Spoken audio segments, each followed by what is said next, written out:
করো, দখলদার নাম লয়ে দালালগিরি করা বন্ধ করো। আমার ভূমি পট্টা দিতে লাগবে,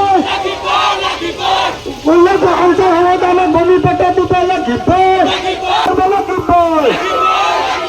দখল সরকার হয় হয়, হেমন্ত সরকার হয় হয়, হেমন্ত সরকার হয় হয়, এই সংগ্রাম চলিছে।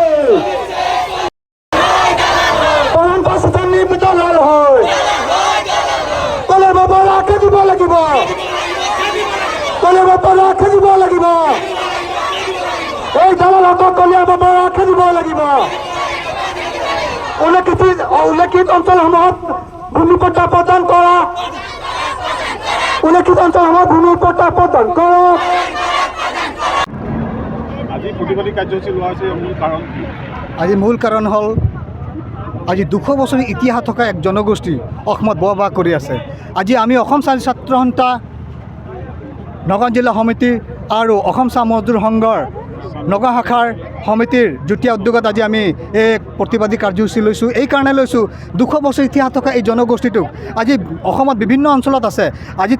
আজি সোণাৰী, তপাহলা, গড়বস্তি, প্ৰিয়বস্তি, কলংপাৰাৰ পৰা ধৰি আজি এই মানুহখিনি বহু বছৰ ধৰি আজি তাত অতিবাহিকভাৱে তেওঁলোক বসবাস কৰি থকাত আজি অসম চৰকাৰে যি শ্লোগান দিছে তেওঁলোক সবকা সাথ সবকা বিকাশ, আৰু পোনপ্ৰথমে অসম চৰকাৰখনে যেতিয়া ৰাজগাদীত আহিলে তেওঁলোক এটা প্ৰতিশ্ৰুতি দিছিল যে চাহ জনগোষ্ঠী, চাহ শ্ৰমিকৰ যিখিনি সমস্যা আছে, ভূমি পট্টা, মজুৰি বৃদ্ধি, বিভিন্ন সমস্যা তেওঁলোক প্ৰতিশ্ৰুতি দিছিলে যে এই সমস্যাখিনি আমি সমাধান কৰিম। কিন্তু দুখৰ বিষয় আজি আমি অসম ছাত্ৰ সন্থা নগাঁও জিলাত আমি চাহ শ্ৰমিকৰ বা চাহ জনগোষ্ঠী বা চাহ শ্ৰমিকৰ বিভিন্ন সমস্যাৰ কাৰণে আমি মাত মাতি আছোঁ। লেবাৰ প্লাণ্টেশ্যন এক্টৰ এগেইনষ্টত আমি গৈছোঁ। লেবাৰ প্লাণ্টেশ্যনৰ কাৰণে আমি শ্ৰমিকৰ যি সমস্যা আছে, বঞ্চিত হৈ থকা শ্ৰমিকসকলে মাত মাতিছোঁ। কিন্তু আজি দুখৰ বিষয়, আজি ভূমিহীন হৈ আছে আমাৰ মানুহখিনি। তপাহলা, সোণাৰী এনেকুৱা অঞ্চলত আজি মানুহখিনি বহু বছৰ ধৰি যুগ ধৰি তেওঁলোক বসবাস কৰিছে। কিন্তু সেই মানুহখিনিৰ আজি কোনো ধৰণৰ নামজাৰি নাই, কোনো কাগজ পাতি নাই তেওঁলোকৰ। কিন্তু সেই স্থলত আজি চৰকাৰখনে তাত অকল ভোট বেংক হিচাপে তেওঁলোকক গ্ৰহণ কৰিছে। আৰু দুখৰ বিষয়, ইয়াত তেওঁলোক এক শ্ৰেণীৰ লোক, দক্ষিণ সত্ৰৰ নাম লৈ এক শ্ৰেণীৰ লোকে ইয়াত দালালগিৰি চলাইছে।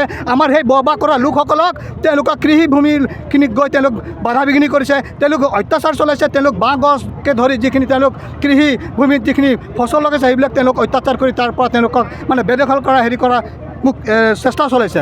আৰু ইয়াত 2-এগৰাকী সত্ৰৰ নাম লৈ পদ্মনাথ দত্ত আৰু তাৰ লগে লগে বিজেপি নেতা দুগৰাকী আছে, অংশুমান শৰ্মা আৰু আপোনাৰ পৰাণ পাচনি নামৰ এই কেইবাগৰাকী বিজেপিৰ নেতাসকলে আমাৰ সেই স্থলত গৈ আমাৰ লোকসকলক তেওঁলোক অত্যাচাৰভাৱে মানে দাদাগিৰি মানে ধাক ধমকি দিছে। গতিকে আমি অসম ছাত্ৰ সন্থা একেমুখে গৰিহণা দিব বিচাৰিছোঁ যে সেই লোকসকলক আমাৰ কলিয়াবৰ ৰাইজে তেওঁলোকক কলিয়াবৰ পৰা ইয়াক আমি খেদিব লাগিব, ইয়াৰ পৰা তেওঁলোকক বহিষ্কাৰ কৰিব লাগিব।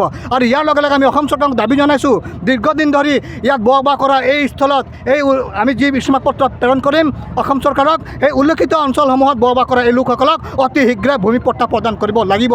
যিহেতুকে আমি খিলঞ্জীয়া লোক, আমি ভূমিপত্ৰ লোক, আজি 200 বছৰ ধৰি ইতিহাস কৰি এই জনগোষ্ঠীসকল ইয়াত বসবাস কৰিছে। তেওঁলোকক যাতে অতি শীঘ্ৰে অসম চৰকাৰখনে তেওঁলোকক পট্টা দিয়াৰ ব্যৱস্থা কৰিবলৈ।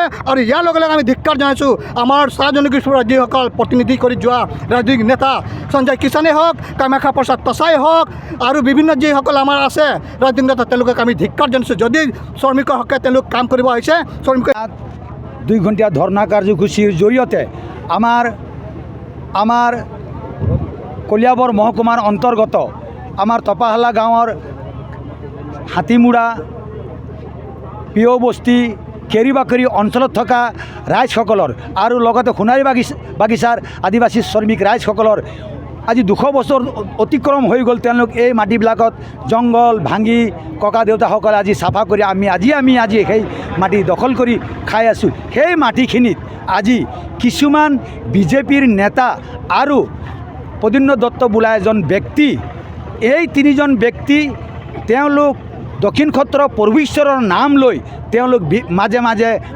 গাঁৱত ঘুমাই মাটি দখল কৰিবলৈ চেষ্টা কৰি আহিছে। আৰু ইতিমধ্যে 2-1 জেগাত মাটি তেওঁলোক দখল কৰিছে। গতিকে আমি আজি এই ধৰ্ণা কাৰ্যসূচীৰ জৰিয়তে অসমৰ মাননীয় মুখ্যমন্ত্ৰীক আমি ক'ব বিচাৰিম যে আজি আপোনালোক কৈছেই যে আজি সবকা সাথ সবকা বিকাশ। আজি আমাৰ এই খাটি খোৱা চাহ শ্ৰমিকসকল যোৱা সাংসদ নিৰ্বাচনত 80%ৰো ওপৰতো আপোনালোকৰ চৰকাৰ গঠন কৰোঁতে ভোট প্ৰদান কৰিছে আৰু এই ভোট প্ৰদান কৰি চৰকাৰ গঠন হোৱাৰ কেইদিনৰ পিছতেই এনেকৈ যে আমাৰ ওপৰত অত্যাচাৰ কৰিব বুলি আমাৰ চাহ শ্ৰমিক ৰাইজসকল কেতিয়াও ভবা নাছিলে। আমি বৰ্তমান অসমৰ মাননীয় মুখ্যমন্ত্ৰী, মাননীয় স্বাস্থ্যমন্ত্ৰী, মাননীয় ৰাজহ মন্ত্ৰী, মাননীয় শ্ৰম মন্ত্ৰী সকলোকে আমি